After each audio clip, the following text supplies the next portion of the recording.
guys, welcome to Raid Lore Stories. So today we're going to be reading the lore story for Alaz the Sunbearer, brand new mythic champ. Look at his Super Saiyan form. And for real, like if any of the mythics are going to be doing this Super Saiyan thing, I would say he looks very Super Saiyan if we have any Dragon Ball Z fans in here like me.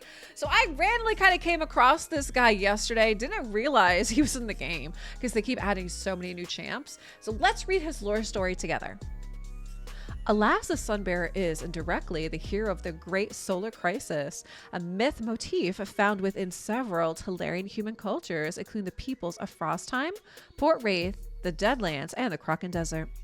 Though the details vary extensively, two elements link the tales across time and culture. The son of Talaria being disrupted, and a savior arising through the fusion of a Jotun and a human of the culture telling the tale. The similarities arise from the secret, imperfectly kept, of Alaz's presence upon Talaria. In the Frostheim tale, the sun's rays became pale and wane and the whole world began to freeze. The Deadlanders say the sun, like a pastured animal, escaped and needed to be retrieved. The Kraken version claims the sun hurtled toward Talaria and scorched the land, incidentally creating the desert. In the old Nor legend, the sun, conceived of as both a singular powerful warlord and a warlike nation-state, decided to raid and plunder Talaria after years of gazing at it covetously from the skies. These solar crises are a mythologization of a very real crisis that may never be resolved, merged with tales originating far into the depths of the Grey Age. The Scourge of Darkness, Serath's terrible spell powered by the darkness deep in Talaria's core, gives rise to skinwalkers and the undead. The true cause of the buildup of darkness Serath exploited was the freezing of the waters of life, which once produced a fount of light which counteracted the darkness inherent to Talaria's depths. Not knowing the truth, generations of Talarians seeking to make sense of the Scourge's effects reinterpret it as a crisis of the sun, source of warmth and life on Talaria's surface, and a metaphor for Lumea's grace since the ancient times. The mythic catastrophe is answered by a pair of heroes who ultimately fuse into one being. The old Nor called that being Alric Firthaz. Their descendants of Port Wraith remember him as Alk-Thaz, and in the Deadlands he is Al-Kaaz, the Wrangler.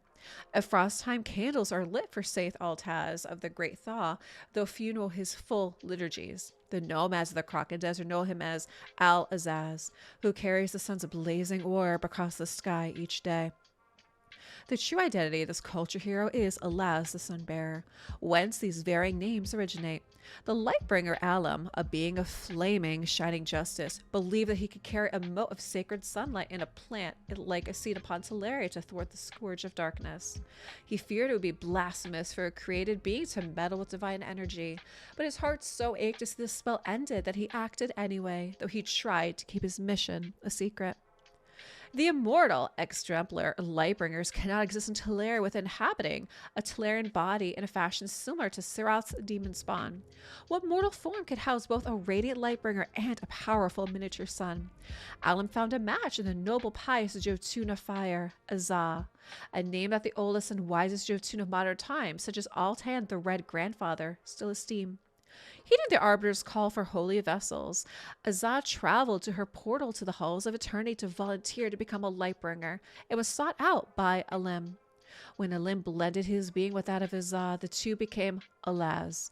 To accommodate the tremendous power Alim wanted to bring back to Talaria within him, they could not inhabit a single stable form, as most Lightbringers and demon spawns do. Instead, they shifted between a luminescent being, when the burden of the inner sun was too great to bear otherwise, and a less conspicuous form.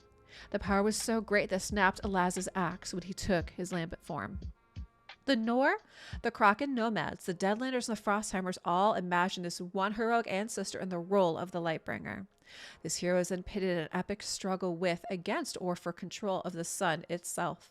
The versions preserved in the shanty ballads of Port Wraith is one protracted battle sequence. Frostheim's Tale of the Saints is the opposite narrative structure. To restore the warmth of the sun, they traverse Talaria to find a collection of solar-linked artifacts, with many diversions and surprises along the way that taught them lessons in humility and virtue. The Kraken version includes a fantastical voyage to the Black Desert, their term for the night sky. The real cause and true battle of Alaz the Sunbearer was both less gigantic and more poignant than the mythological hyperbole of the tales it inspired. He intended his inner sun to serve as a new source of light to replace the frozen waters of life and, if not counteract the scourge of darkness, at least slow the emergence of undead and skinwalkers. Though noble, his attempts bore no fruit year after year, century after century. With the Lightbringer's unchanging certitude, he kept trying until eventually a different cause presented itself. Throughout the Second Great War, Alaz finally realized that while even the combined light of a saintly Jotun and a holy Lightbringer could not bring the world into balance, it could certainly help obliterate the forces of darkness on the battlefield. But first, he had to win a victory over his own nature. In his Lightbringer form, Alaz charged the dynamo within him with every swing of his battle axe. When legions of darkness threatened him most, it would overload with righteous spirit and Alaz would become a being of flame and destruction. He still sought to shield himself from the scrutiny of the mortal world, and fought alone in the darkest corners of the realm as the Second Great War raged. That is why no tome records the true history of Alaz, but folk tales still tell of a being with two natures who stoked the sun and its light when the need was dire. Wow, guys, this is a long story. I did not expect this one to be so long. However, I feel like it was also really well thought out. I like how they make this a guy of legend, right? And it's kind of cool. I think that fits any of the mythic champs really well. It kind of, you know, I always joke about the whole Dragon Ball Z like fusion kind of thing, but they kind of like went that route with this, right? With like two beings essentially like form into one, and then we have Alaz the Sunbearer. So I actually really do like that one. Guys, drop me some comments down below on what you think of the story for Alaz the Sunbearer, and thanks so much for watching.